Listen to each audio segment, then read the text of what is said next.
क्या झारखंड बीजेपी को सरकार के रूप में नहीं चुनने की कीमत चुकाएगा? क्या झारखंडी अगले 5 साल इस बात की सजा भुगतेंगे कि उन्होंने भारतीय जनता पार्टी और उसके सहयोगी दलों की बजाय झारखंड मुक्ति मोर्चा, कांग्रेस और आरजेडी गठबंधन की सरकार को चुना है? क्या झारखंडी इस बात का खामियाजा भुगतेंगे कि उन्होंने 2019 में सत्ता परिवर्तन का फैसला किया और पहली बार हेमंत सोरेन के नेतृत्व वाले महागठबंधन को पूर्ण बहुमत से चुना?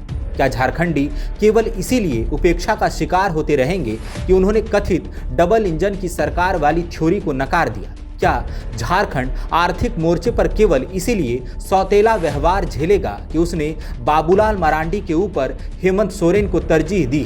क्या झारखंड इस बात की कीमत चुकाएगा कि इसके मुख्यमंत्री ने केंद्रीय एजेंसियों के जांच के दबाव में झुकने की जगह लड़ना चुना है? झारखंड के यूरेनियम से देश परमाणु शक्ति होने का गुमान पालता है।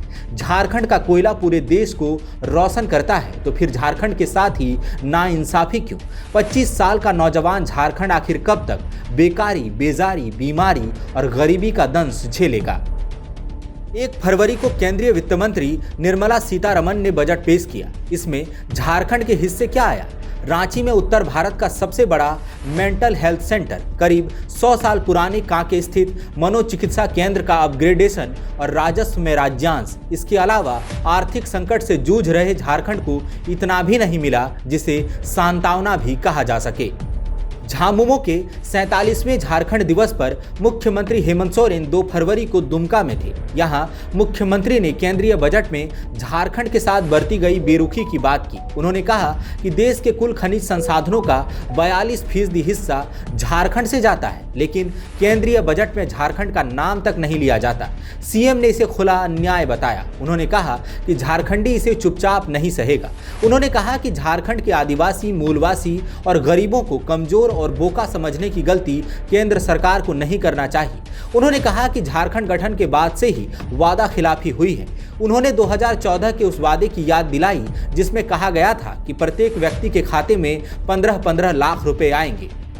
झामुमो के 47वें झारखंड दिवस पर दुमका में गांधी मैदान में आयोजित कार्यक्रम में नेताओं ने कहा कि झारखंड के साथ आर्थिक उपेक्षा बरती जा रही है, योजनाओं की राशि नहीं दी जा रही है। झामुमो नेताओं ने कोल रॉयल्टी, खनिज राजस्व और केंद्रीय करों में राज्य का बकाया रोकने का आरोप लगाया।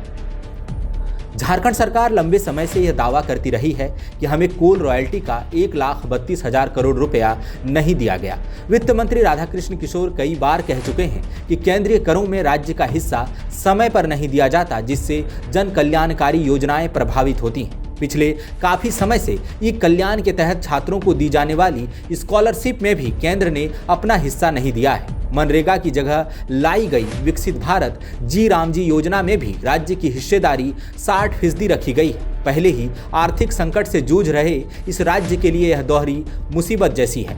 झारखंड में खेती का बहुत स्कोप नहीं है, वैसे उद्योगों की कमी है जिससे लोगों को रोजगार मिल सकता है। कोविड काल में जब प्रवासी मजदूरों को वापस झारखंड लाया गया तो मनरेगा योजना ने भूखमरी से बचाया था। अब इसमें बड़ा बदलाव किया गया है। ऊपर से केंद्रीय बजट में सौतेला व्यवहार मुश्किल खड़ी कर रहा है। झारखंड में भारत में पाए जाने वाले करीब 27.3% कोल भंडार हैं। बिजली बनाने में इसका इस्तेमाल होता है। झारखंड में कुल तांबा अयस्क 18.5% है। झारखंड में यूरेनियम, माइका, बॉक्साइट, अभ्रक, चूना पत्थर, ग्रेफाइट, लोहा समेत अन्य खनिजों का विशाल भंडार है। खनन का अधिकार केंद्र सरकार के पास है। विभिन्न निजी और सरकारी कंपनियों के जरिए इनका खनन किया जाता है। झारखंड को केवल रॉयल्टी मिलती है। झारखंड सरकार का आरोप है कि कोल रॉयल्टी का पैसा लंबे समय से नहीं मिला है। अब केंद्रीय बजट में भी झारखंड के हिस्से कुछ खास नहीं आया जिससे आम लोगों को राहत मिले। झारखंड के साथ सौतेला व्यवहार होता है, इसकी तस्दीक खुद एक केंद्रीय मंत्री ने की है। दरअसल केंद्रीय सामाजिक न्याय और अधिकारिता राज्य मंत्री रामदास अठावले ने पिछले दिनों रांची में कहा था कि यदि हेमंत सोरेन एनडीए के साथ आ जाते हैं तो झारखंड को पैसों की कमी नहीं होगी, कांग्रेस के साथ रहने से कुछ हासिल नहीं होगा। क्या वाकई ऐसा होता है? यदि कोई गैर बीजेपी शासित राज्य होगा तो उसे आर्थिक उपेक्षा का सामना करना पड़ेगा। बीजेपी के साथ होने वाले राज्यों को मेवा मिलेगा। यदि ऐसा है तो यह संघीय ढांचे का खुला अपमान है।